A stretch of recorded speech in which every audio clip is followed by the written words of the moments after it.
So last night, like right after I recorded my morning video, I had actually woken up to like banging sounds and yelling sounds, but it quieted down right away, so I guess I just didn't mention it in the video. But after I recorded the video, it got worse and the screaming got worse, and so there's this huge domestic dispute going on, and she's trying to leave and he's making her stay.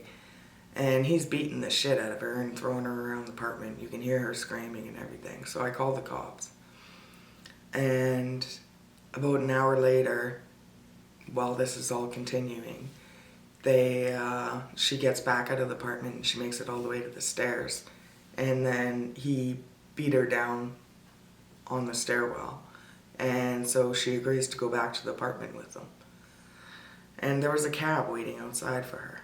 And the whole thing was just sickening because it'd been an hour since I phoned the police, and that's what happened, and it woke up everybody. And so once everybody was awake, I went out there and I was like, hey, yeah, phone the cops. I gotta go tell my neighbors to phone the cops. And it's frustrating because I'm phoning the cops to help somebody, and they don't even show up because it's me that phoned. At Tim Hortons, when I had customers that used to come in that I'd have to phone the cops, and they'd never show up, and then my boss used to get mad at me. I was told I was going to get written up if it happened again. And it's so frustrating when I try to explain to them they don't show up.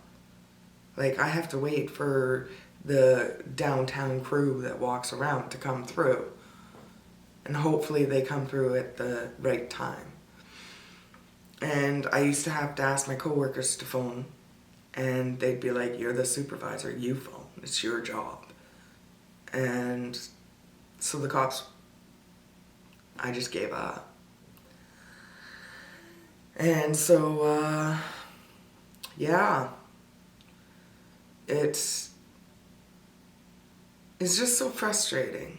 And I'm so angry about the whole situation, and it just reminds me of the time I got out of the hospital and Dr. Durson drugged me, and I ended up fucking sick in bed, and I like tried to fight it and get up and eat, and ended up passing out trying to make myself some food. I can't even remember what I was making.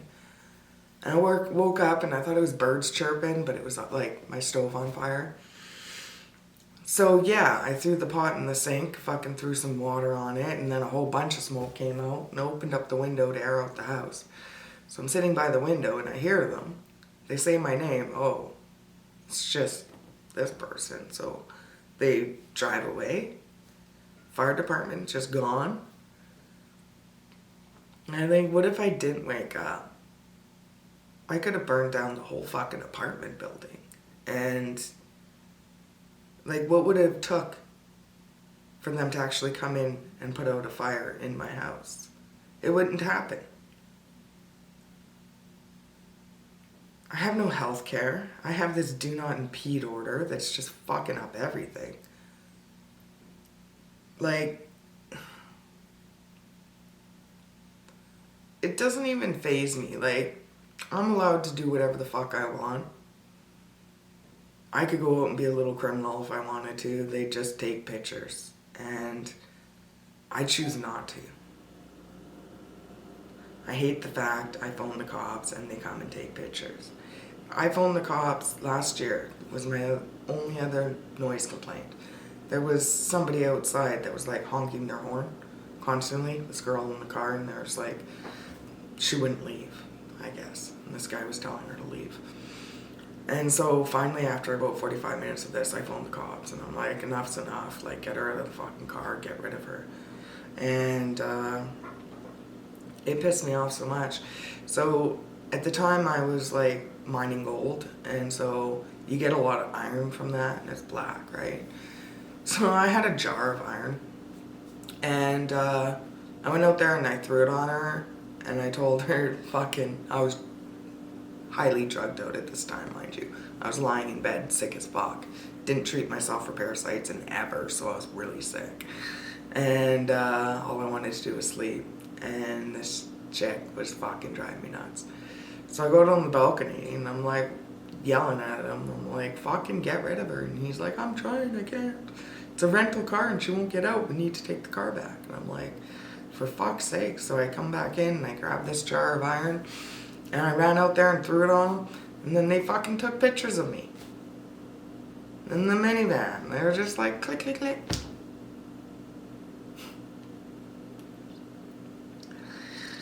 And then sped off. So, no cops came. But I threw it on her, told her it was fucking black powder and I was gonna blow her up. And that's how I got her out of the car.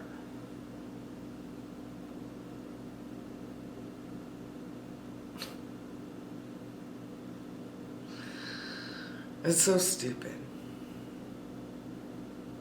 that I could have that much anger in me just to be so fierce. And I wanted to beat the shit out of her too, because it's just her fucking mouth. And I don't know. But I didn't hit her. I just fucking walked away. As soon as she got out of the car, I fucking hit the door lock and closed the door and fucking told her to get the fuck out of there. And it was quiet after that. But that would have been, yeah, after Dr. Lee put antipsychotics in my vagina and sent me home. I spent 6 months like that. And then I withdrawal, tried to kill myself, ended up back in the hospital.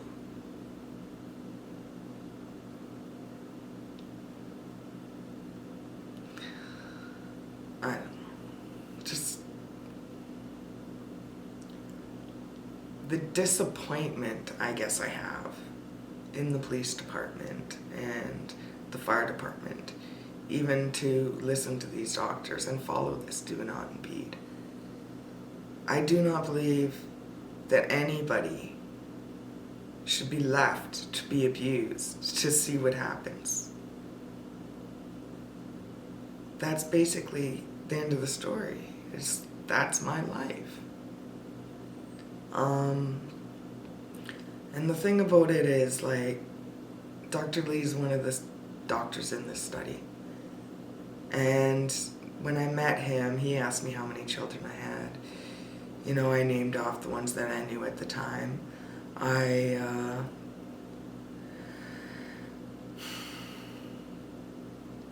Just the frustration. He told me that I was the top 10%. At the same time, he told me that I was functioning in a 90 percentile and that I was doing so well. And that I just wanted to burst and strangle him because he just put fucking antipsychotics in my vagina that just puts me back into the past, puts me back into bed. I'd just gotten out of bed from being drugged from another hospital visit, going in for an ear infection. So it was just like, this is my life here. How the fuck am I supposed to live like this?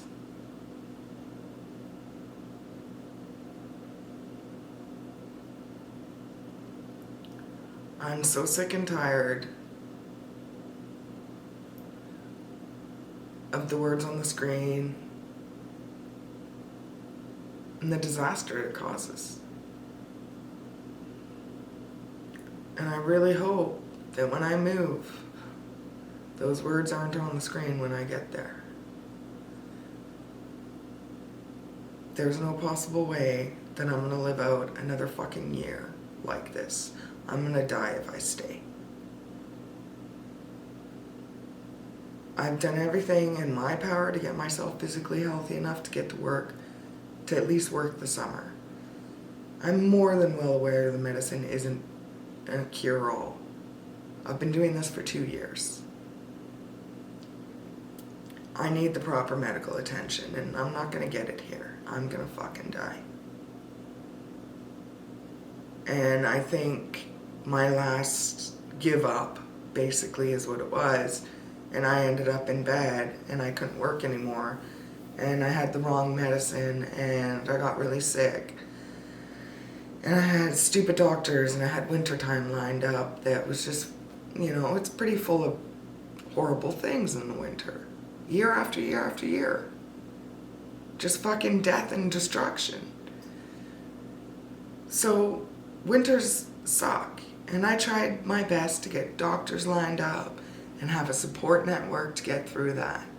And I never got it. And I didn't get out of bed until it was a talk with one of my best friends that convinced me, enough is enough, that I need to at least try to get over to another province, to get to Saskatchewan. That's where I'm going. I need to get the fuck out of here.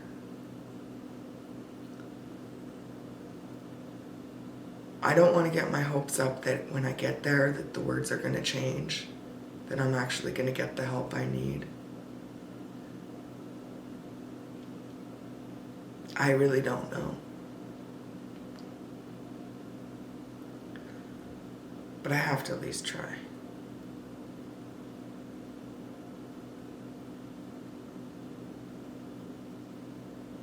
I've been dealing a lot with my anger, and I've done really well.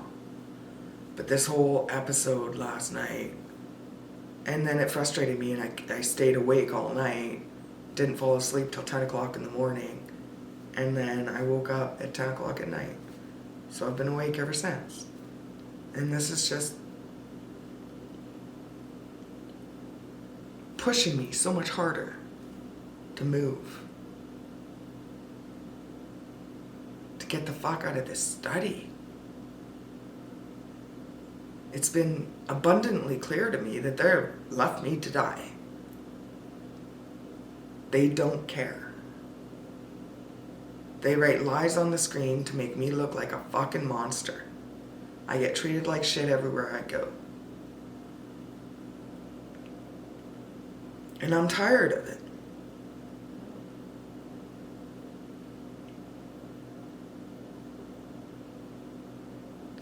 I just talking about it, I just get these random flashbacks of Darcy and what he was doing to those babies, and me showing up at the hospitals, being told I'm delusional after being gang raped. I think I go in for an abortion and find out no later.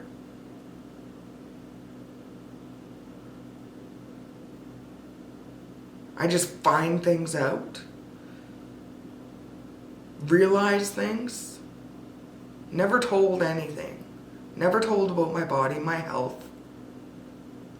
Every procedure that I've ever had in my life has been a fucking lie. All my surgical scars. Lies. I never had a hernia. I never had endometriosis. I had babies because I was raped. And it started right back from the day my mother, when I was raped at my neighbor's house, decided, I drank root beer and I ended up getting raped. And I remember it. And I woke up in my own bed and I went upstairs to tell my mom what happened. She called me a drug addict whore and grounded me to my room. I wasn't allowed to leave my room for like a week.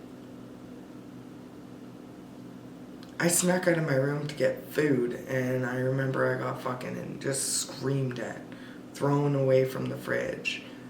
And then a couple months later to hear that I have this hernia that I have to go have surgery for. And then the nurse telling me I'm so brave for what I'm doing. How could I be brave for getting rid of a hernia?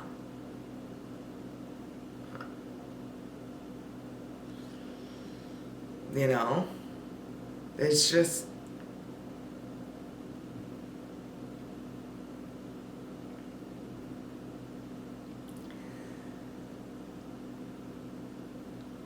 I've been here in this province for 7 plus 5 years? 12 years?